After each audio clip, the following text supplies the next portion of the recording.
Esse é o Em Detalhes do quinto episódio da quarta temporada de A Casa do Dragão. Nesse vídeo eu vou explicar alguns pontos que aparecem no episódio em questão, bem como relacioná-los com o universo criado por George R.R. Martin. Na manhã seguinte ao lançamento da série, do novo episódio da série, melhor dizendo, eu também lanço um outro tipo de vídeo, que é, no caso, o Análise. E aí nele eu falo mais da narrativa, da história em si, por aí vai. Por favor, se inscreva no canal e também deixa o like, você faz isso rapidinho e me ajuda demais. Coisas que eu não vou repetir aqui, tá? Eu já falei sobre a Árvore Coração, vou falar sobre a questão do choro ali que dá, então já tem um outro em detalhe sobre isso. E também já tem um em detalhe sobre o Larry Strong, que agora se mostrou mais ainda. Eu já falei bastante sobre ele, então não vou repetir também. E agora vamos lá por em detalhes. Partiu! Começamos esse episódio em Pedra Runa, ou Runestone no original. Lá é o castelo sede da Casa Royce, tanto que a personagem em destaque é a Rhea Royce. Pedra Runa fica na região do Vale. Lembra lá do Ninho da Águia, onde ficaram o Tyrion e a Cat por um tempo? Enfim, é lá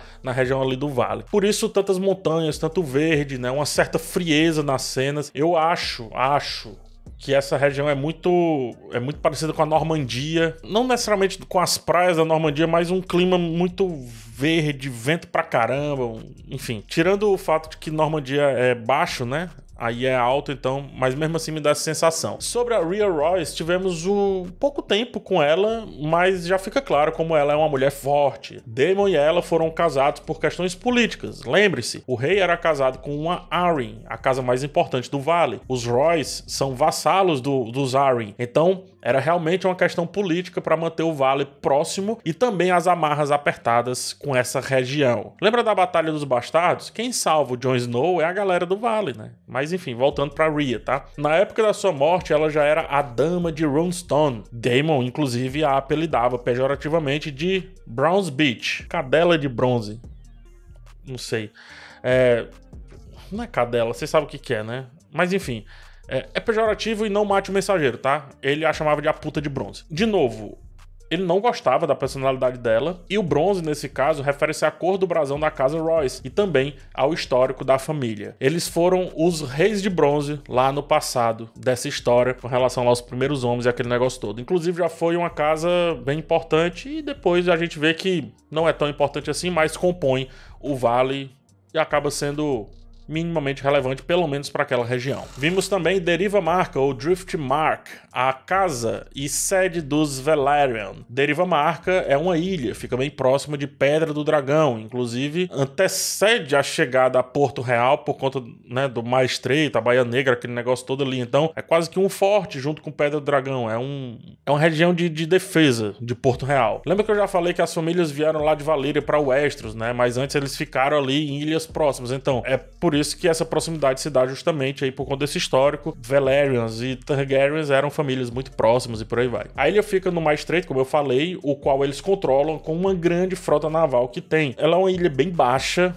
pouco montanhosa, muito sobre o castelo em si que nós vimos. Ele tem uma aparência meio sombria nas descrições ali dos livros, é considerado extremamente úmido e geralmente ele é inundado, mas tem sistemas bem prontos ali para tratar o escoamento dessa água. Foi Corlys, inclusive, quem ergueu uma espécie de sobrecastelo em cima do castelo para abrigar o trono de Driftwood, aquele trono de madeira, o Deriva Madeira, é assim que fala? Não sei, o trono lá de madeira que a gente viu na sala quando ele conversa com o Viserys. Na série, eu achei o visual e a localização bem parecida com o Monte Saint-Michel, que fica na França. Note que tem uma longa estrada que leva ao castelo, assim como também tem no Monte Saint-Michel, e dependendo da hora e da maré, a água sobe e o castelo fica ilhado, sendo então de difícil acesso, mas também por isso protegido. É um local muito complicado para se manter um cerco, porque é difícil de chegar, tanto que a gente viu a complicação da viagem do Viserys. É difícil manter assentamentos por conta dos alagadiços. E como é muito plano, e o castelo está acima do nível do mar, dá para ver toda a movimentação da ilha. Então só tem um jeito de vencer Deriva Marca, ou seja, pelo ar. Por isso que os Velaryon, eles estão apostando em dragões, e também por isso que eles mantêm certa coligação com os Targaryen. Ali é um local, no mínimo, muito complexo. Complexo de gerir, mas também complexo de invadir. Um detalhe é que o castelo é descrito como tendo paredes escuras e levemente manchadas de sal. Sal, obviamente, aí é a maresia,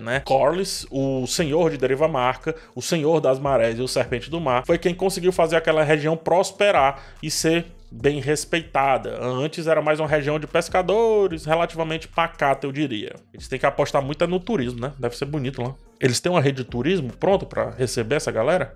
Fica a questão aí. Voando em seus dragões estão a princesa Rhaenys e o seu filho Laenor. Eu já falei sobre o dragão de Sir Laenor, o Seasmoke, então dá uma olhada lá no Em Detalhes em questão. E lembrando, tem também 2 vídeos só sobre dragões de Westeros, tá aqui na descrição. E agora é a vez de falar de Meleys, ou Meleys. Meleys é uma dragão fêmea, conhecida como a Rainha Vermelha. Ela chegou a ser montada pela princesa Alyssa Targaryen durante o reinado do Jaehaerys I e agora pertence a Rhaenys. Inclusive, usarei esse momento para explicar uma outra coisa, tá? Laenor domou o Seasmoke, que era um dragão selvagem em Pedra do Dragão, não por causa do sangue Targaryen que ele tem ali da sua mãe, não é isso. O sangue não tem absolutamente nada a ver com a relação do dragão, tá? Tanto que em Valyria várias famílias domavam dragões e eles não eram Targaryens todos. Então a surpresa se dá porque originalmente os Velaryon não eram domadores, eles eram nadadores, por assim dizer. Laenor não tinha essa cultura inicialmente, mas aprendeu depois. E esse é um dos motivos do Viserys permitir que ele mantenha o nome mesmo após o casamento, porque o lance dele mais ali é dos dragões continuarem dominando o Westeros. Porque para eles, né, Velaryons e Targaryens não são tão distantes assim em linhagem. Pois bem, a Rainha Vermelha, a Meleys, tem um vermelho tão acentuado quanto o Caraxes, mas as suas membranas e as suas asas são cor-de-rosa. Isso obviamente conforme descrito. Além disso, ela tem chifres e garras brilhantes e já foi uma das dragões mais temíveis, né? Só que como a Rhaenys resolveu mantê-la mais pacata, ela não guerreava tanto, ela também entrou nesse caminho da preguiça, digamos assim. Importante entender, porém, que macaco velho sabe descer de galhos sem pular. Então, se precisar, essa dragão tem experiência de combate, experiência de batalha. Além disso, ela é naturalmente muito esperta e tem uma ligação já madura com Rhaenys. Ela tem tamanho, ela tem porte também, né? Porque ela vive mais livre em Deriva Marca, perdendo só para a primeira prateleira de grandeza, como Balerion, Vhagar e por aí vai. Mas mesmo assim, ela tá acima de Seasmoke e Syrax, que são dragões do Laenor e da Rhaenyra, respectivamente. Dizem, apenas dizem, que em uma luta 1 para 1, 1x1 dela com Vhagar, a experiência de Meleys, a experiência da Rainha Vermelha, levaria vantagem. Dizem. Uma curiosidade mais bobinha aqui, só que legal, tá? Quando ela foi reivindicada por Alyssa, ainda em Porto Real, Alyssa, eu não sei como é que pronuncia, ela voou com seu primeiro filho ainda com 9 dias de nascido, e o filho estava amarrado ali no seu peito, né?